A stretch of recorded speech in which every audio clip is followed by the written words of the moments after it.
So are Democrats quietly preparing to boot Biden? Well, we're seeing more and more signs that this may be the case. Gavin Newsom, who has denied he's preparing to run, did something similar to Ron DeSantis before DeSantis had announced he was running for president.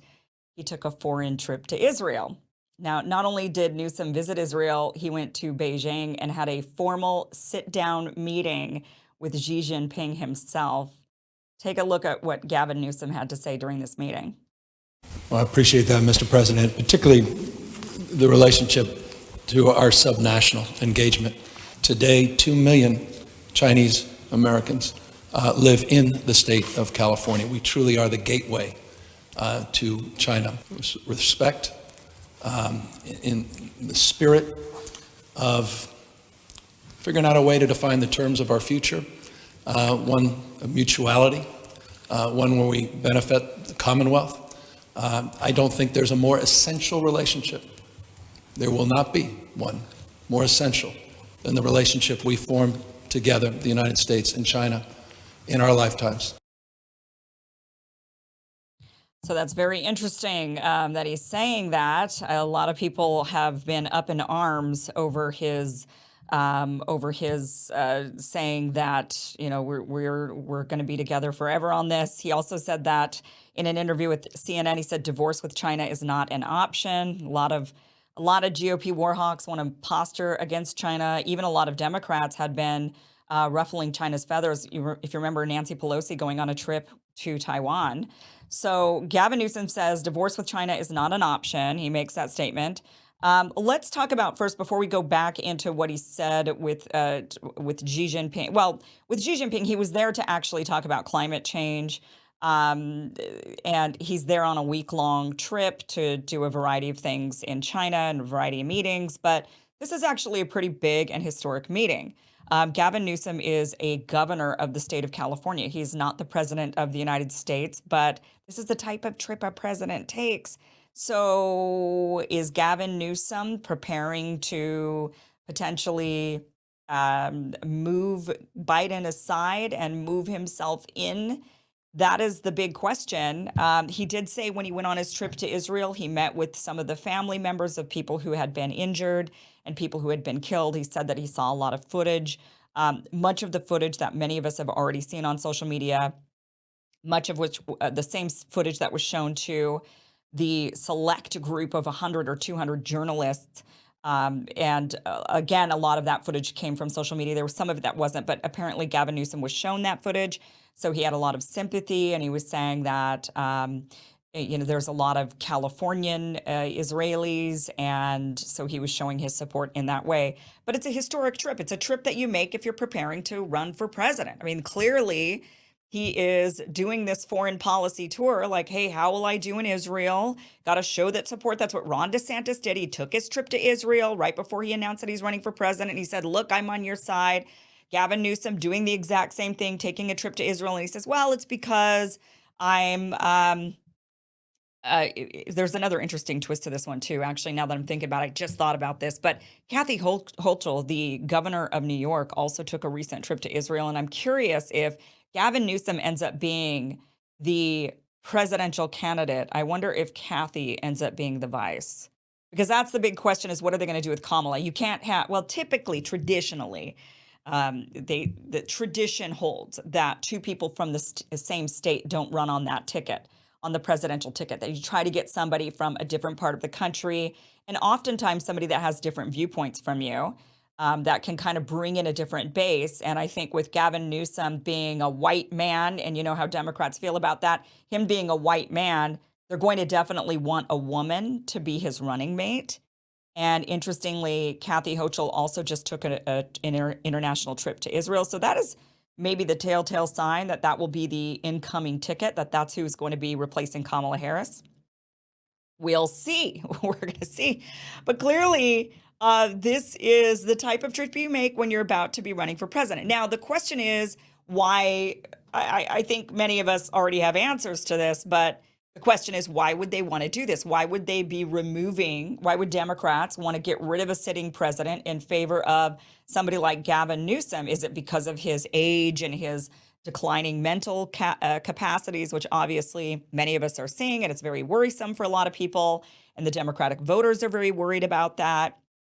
Um, they're worried that maybe in the next, if Biden wins in 2024, his office term starts again in 2025, right? He's there until 2028. A lot of years from now, he could end up pulling a Mitch McConnell where, he just suddenly freezes, doesn't remember things, or a Dianne Feinstein where it's elder abuse to have this person continue to be in office and you just have them there as a puppet to further your agenda, your political agenda. So maybe they're worried that Biden would become the next Mitch McConnell or the next Dianne Feinstein. Maybe they're worried about his failed policies. I mean, pretty much everything they've done, it has been unsuccessful, from the pulling out of Afghanistan in a disastrous way, implementing a lot of mandates on Americans that ended up being completely useless and in some cases harmful.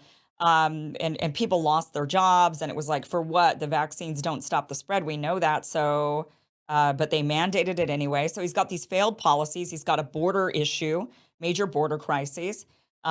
He's not doing well. He's not doing well. And they know that if they run him against Donald Trump, who's likely the GOP nominee, he's going to lose. There's no way you can fudge that. I mean, he's just going to lose. So you could try, if there is some sort of voting conspiracy, let's say, like if there is a chance for things to be manipulated, let's just say, you couldn't do that with Biden there. No one's going to buy if Biden suddenly somehow miraculously beats Donald Trump. No one's going to buy that. But Gavin Newsom, maybe you could get away with that, even if he maybe didn't do as well as they claim. You could maybe fudge that up a bit to where Gavin Newsom, maybe it would be believable. They could say, well, people just really didn't like Trump this time. Again, they just really didn't like Trump. They prefer Gavin Newsom. It'd still be hard for me to believe, as somebody living in California, knowing how Californians feel about Gavin Newsom. I mean, we recalled the guy, but they don't have anybody. Democrats are scrambling. They don't have anybody. And they've got a sitting president who has now, look at this, his approval ratings have plummeted to record low. According to Newsweek, President Joe Biden's job approval rating among Democrats dropped by 11 percentage points in the past month, for the worst assessment among his own party since he took office, according to the Gallup poll that was just released on Thursday. The survey found Biden's current it was just released today. The survey found Biden's current approval rating among Democrats is 75%, a double-digit drop from September's 86%. The Gallup poll also recorded his overall approval rating at, get this, 37%. Oh, that's bad. A decline from last month's 41%, which was already bad, but to hit those 30s, yeah, they're looking to get rid of him. His overall rating had previously dipped to as low as 37% only once before, when it hit that mark in April. So yeah, he's not going to win again. It would take a miracle. And I don't think they could claim that people just hate Trump that much. They can't say, well, people just really don't like Trump, and that is how Biden won again. No one's going to buy that. Because like Bill Clinton said, it's the economy, stupid. The economy is crap. So there's no way Joe Biden is going to win. And Democrats know this, so they are trying to figure out how are they going to get him to step aside. Plus, there's all these corruption investigations into him, and more evidence, increasing evidence that shows that the Biden family, which he has been in politics his entire life, how has he made millions of dollars? How has his family made millions of dollars in a life of supposed public service? And so there's a lot of questions about a lot of things when it comes to Biden, and that's only going to get worse. He's got this impeachment on him. So I think Democrats are looking to make this trade. The big question is, when will they make this trade? And then, of course, who will be the vice president when they make that trade? So will it be Kamala Harris, or will it be like a Kathy Hochul, or will it be somebody even like Amy Klobuchar? I would think that they would maybe go with a Klobuchar, because she's seen as really moderate, really in the middle. But, the vice, I don't think, they'll just put in whoever they want, just like they did with Kamala. So the big question is, when are they going to make this big trade? Will they swap him before the primary, or will they swap him after the primary? Those are the questions. Now, I think they're going to swap him after the primary. I think, or mid primary. What they've done is they've effectively ensured that there is no primary, right? They shoved Robert F. Kennedy Jr. aside. They made him. They were smearing him. They said there's not going to be any debates. They made these new rule changes that if you campaign in New Hampshire or Nevada or Iowa before South Carolina, then your name isn't. You're not going to be on the ballot. You know, all of these things that they're doing to limit democracy to ensure that there is no primary. And this is one of the reasons why they're doing this, is so that they can make the swap, because they don't want to end up with, they're afraid of a Trump-like takeover. They want to control the Democratic Party. They want to control the people, and they want to ensure that we're not going to end up with an anti-establishment candidate who's anti-war. That is what they will not tolerate. So, and they've made this clear. They've made this abundantly clear. So they've limited the primary. They've basically essentially said we're not even having one. Thanks, Marianne Williamson. She's like the only one running against Joe Biden. Best of luck to her. But they're not going to let her. They're not going to. It's just it's meaningless, unfortunately. And then Biden ends up, it's the only person really running. It's a non-starter. He gets the nomination, and then they do the 1-2 switcheroo at the convention. That's when I think they're going to do it, because if they do it during the primary, if Gavin Newsom announces, all right, yes, I'm running for president, and it's during the primary, then he has to actually run for president. And then people actually have to vote for him. And a lot of people will not vote for him. And then you're going to get the RFK Jr. saying, wait a minute, what? Now you guys are going to have a primary after you made all these rules that made it to where you weren't going to have a primary, and you said you weren't going to do debates, and now suddenly you're going to have a primary. That wouldn't look good. Not that they care about looking good to the voting population, but it wouldn't look good. And people would start to say,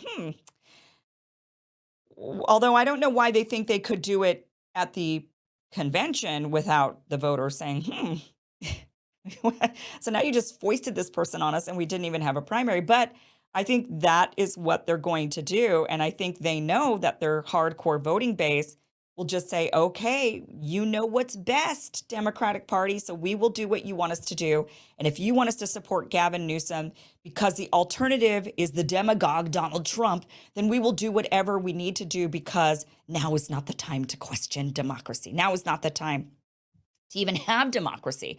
We got to ensure that we don't have Donald Trump.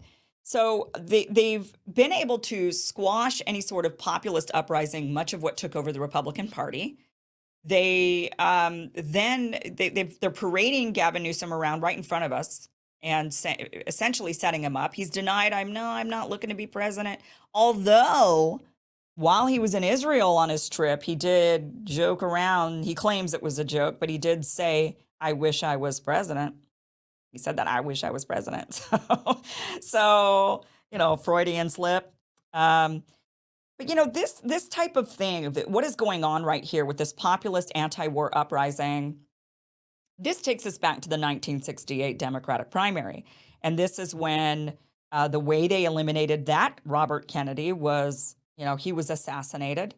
So he was definitely not an option at that point. And then the guy who did win the actual primaries when they had them was Eugene McCarthy, and he was an anti-war candidate. Him and Kennedy were both against the Vietnam War.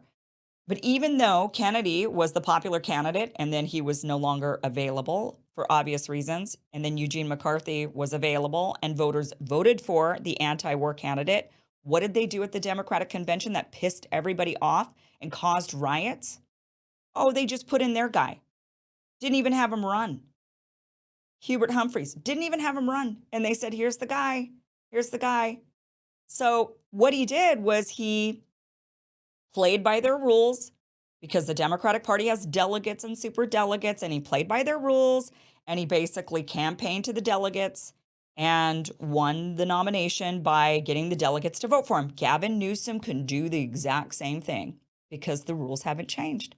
So Gavin Newsom, all he has to do when it comes time to the convention is he pleads to the delegates and the super delegates and says, unfortunately, Joe Biden is retiring. And he said at one point, they'll drag up some old statements from Joe Biden that he made before he was before, while he was running for president the first time, saying, no, I'll only do one term. Then he'll say, guess what? I'm keeping my promise. I'm only doing one term. Oh, aren't I just this noble character? And I kept my promise.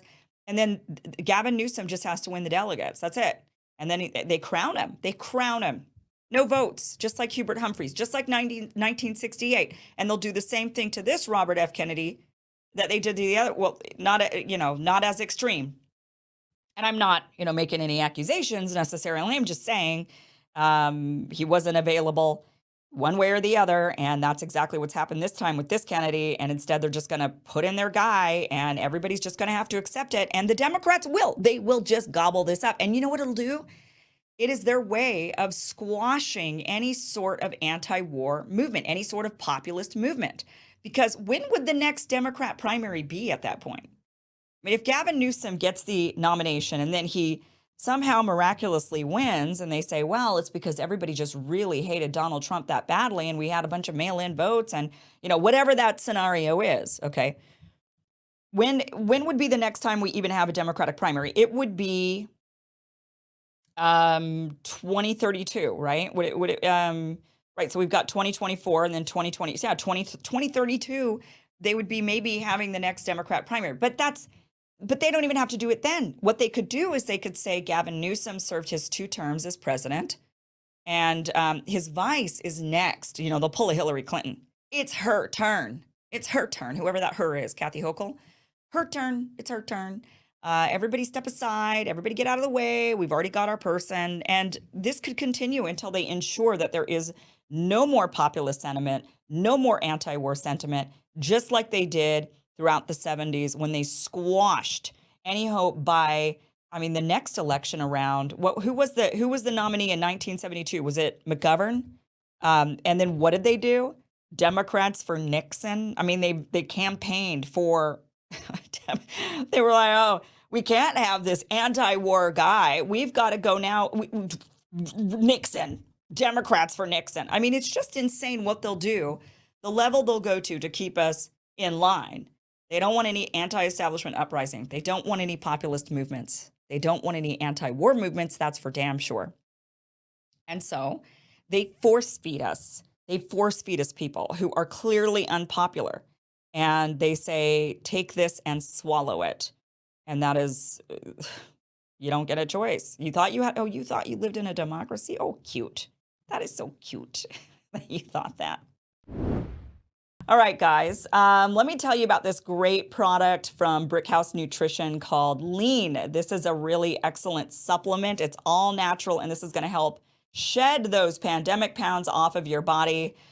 Lean is this awesome product that it helps you with curbing your appetite. You're going to need to curb your appetite when you're, if you want to lose weight. It also is going to help metabolize your fat that's already on your body.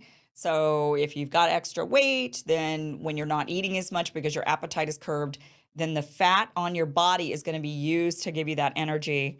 And you're going to eat that fat. That's why the fat's there, right? We gain weight because our body says, I might need this later for some time for some energy. And so this is the time to start doing that. And then also what it's going to do is it's going to lower your blood sugar. And that's going to help your body not store fat as easily as it does when we've got insulin resistance going on. So this is a really awesome product. It is all natural supplement. It is, but it's high quality and it really does work. Go and get yourself 15% off your order by going to takelean.com and use promo code Kim15 for 15% off of your first order. Again, that is takelean.com, promo code Kim15 for 15% off your first order, and those links are down below.